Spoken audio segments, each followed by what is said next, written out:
আমি যাকে মারছি সেকেন্ড টাইম চান্স নেওয়া যাবে না, ফার্স্ট টাইম এটা করতে হবে।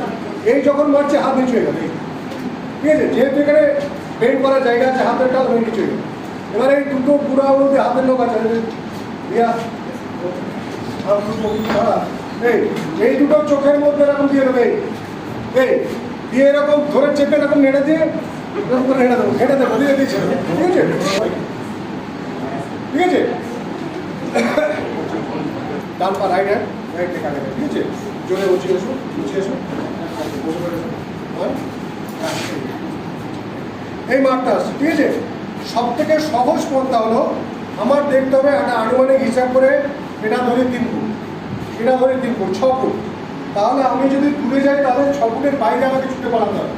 এবার পালাতে গেলে দ্বিতীয়বার কিন্তু মারার জন্য আবার সুযোগ নেবে না, প্রথমবারও মিস হয়ে গেছে, আমার থেকে সুযোগ হয়েছে এবং আমাকে বারে বারে পালাতে হচ্ছে।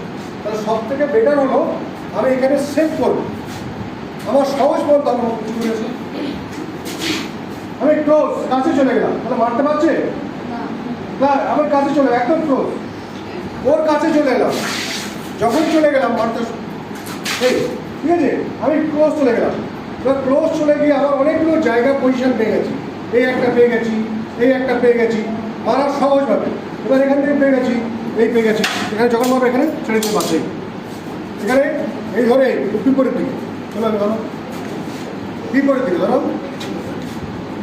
এই বিপরীত দিকে, এখান থেকে যদি আমি এখানে এই ধরে এই করি, এই আর কিছু করার নেই, তাহলে সহজ, এই এই এই ঠিক আছে, সহজভাবে। পরে আমার এখান থেকে ছেড়ে দিলাম, অনেকে দেখাচ্ছে এরকম করে ঠেকাতে, ঠিক আছে?